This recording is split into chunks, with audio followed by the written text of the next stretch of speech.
Bagian D. Administrasi Kepemiluan. 1. Sebutkan dasar penyusunan daftar pemilih. Jawabannya, PKPU nomor 7 tahun 2022 tentang penyusunan daftar pemilih. Nomor 2. Sebutkan tahapan penyusunan daftar pemilih.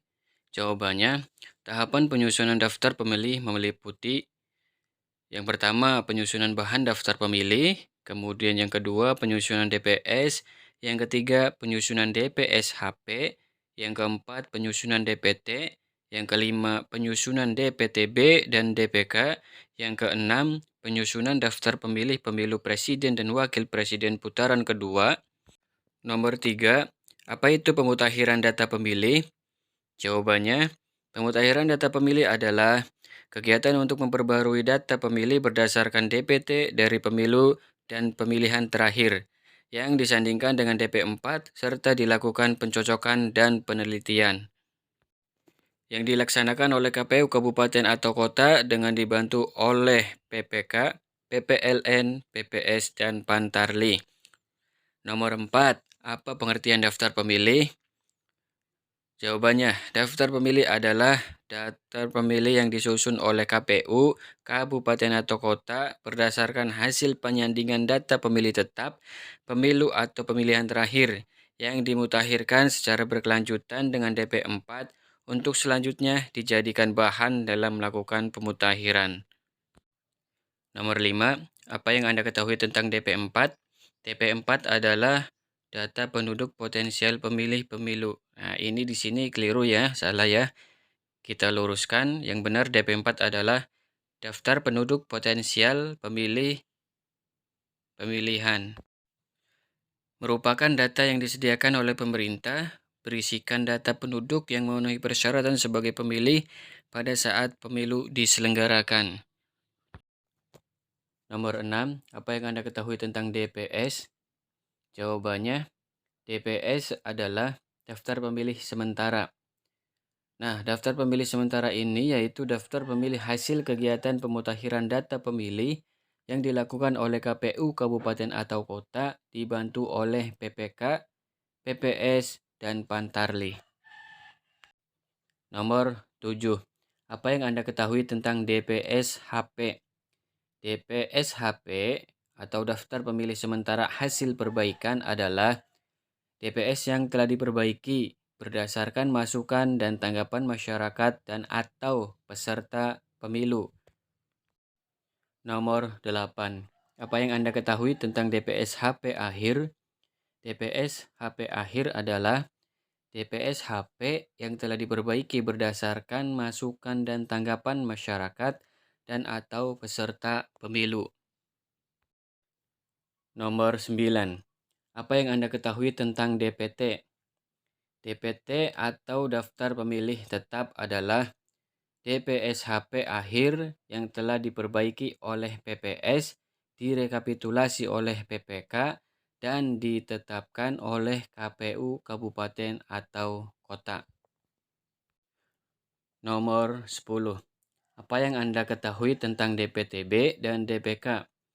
DPTB atau daftar pemilih tambahan adalah daftar pemilih yang telah terdaftar dalam DPT di suatu TPS, yang karena keadaan tertentu pemilih tidak dapat menggunakan haknya untuk memilih di TPS tempat yang bersangkutan terdaftar dan memberikan suara di TPS lain. DPK atau daftar pemilih khusus yaitu daftar pemilih yang memiliki identitas kependudukan tetapi belum terdaftar dalam DPT dan DPTB. Nomor 11, sebutkan kegiatan penyusunan daftar pemilih. Jawabannya, penyusunan daftar meliputi kegiatan penyusunan, rekapitulasi, dan penetapan.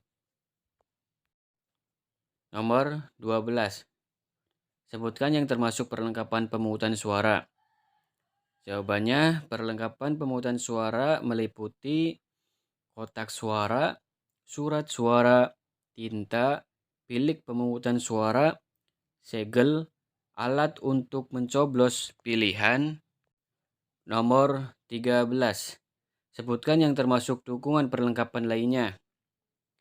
Jawabannya, sampul kertas, tanda pengenal KPPS, petugas ketertiban dan saksi, karet pengikat surat suara, lem atau perekat, kantong plastik, pena ballpoint atau ballpoint, gembok atau alat pengaman lainnya, spidol, formulir untuk berita acara dan sertifikat serta formulir lainnya, stiker kotak suara, tali pengikat alat pemberi tanda pilihan, alat bantu tunanetra, daftar pasangan calon dan daftar calon tetap, dan terakhir yaitu salinan daftar pemilih tetap. Nomor 14. Berapa jumlah surat suara tiap TPS? Jawabannya, jumlah surat suara di TPS yaitu jumlah DPT di TPS ditambah 2%. Nomor 15. Sebutkan formulir yang Anda ketahui beserta fungsinya. Jawabannya, formulir model A yaitu daftar pemilih, formulir model A5 yaitu surat pemberitahuan pemilih tambahan atau pemilih pindahan TPS, model C6 KPU yaitu surat pemberitahuan pemungutan suara kepada pemilih, model C6 KPU PSU yaitu surat pemberitahuan pemungutan suara ulang kepada pemilih, model C7 DPT KPU yaitu daftar hadir pemilih tetap. Biasanya formulir model ini diisi saat pemilih datang ke TPS. Kemudian model C7 DPT BA KPU yaitu daftar hadir pemilih tambahan. Kemudian model C7 DPK KPU yaitu daftar hadir pemilih khusus. Kemudian model C KPU yaitu berita acara pemungutan dan penghitungan suara. Kemudian model C1 PPWP yaitu sertifikat hasil penghitungan suara pasangan calon presiden dan wakil presiden. Model C1 DPR yaitu sertifikat hasil penghitungan suara calon anggota Dewan Perwakilan Rakyat. Kemudian model C1 DPD yaitu sertifikat hasil penghitungan suara calon anggota Dewan Perwakilan Daerah. Kemudian model C1 Plano yaitu catatan hasil penghitungan suara. Kemudian model C2 KPU yaitu pernyataan keberatan saksi atau catatan kejadian khusus pemungutan dan penghitungan suara. Kemudian model C3 KPU surat pernyataan pendamping pemilih. Formulir ini digunakan untuk orang yang pendamping pemilih disabilitas saat pencoblosan. Kemudian model C4 KPU yaitu surat pengantar penyampaian berita acara pemungutan dan penghitungan suara pemilu tahun 2019 di TPS kepada PPS. Kemudian model C5 KPU yaitu tanda terima penyerahan salinan berita acara pemungutan dan penghitungan suara serta sertifikat hasil penghitungan suara. Mungkin itu saja untuk video saya kali ini. Terima kasih untuk yang sudah menonton. Video ini hanya sebagai bahan belajar ataupun sebagai kisi-kisi persiapan untuk tes wawancara PPS untuk pemilu tahun 2024.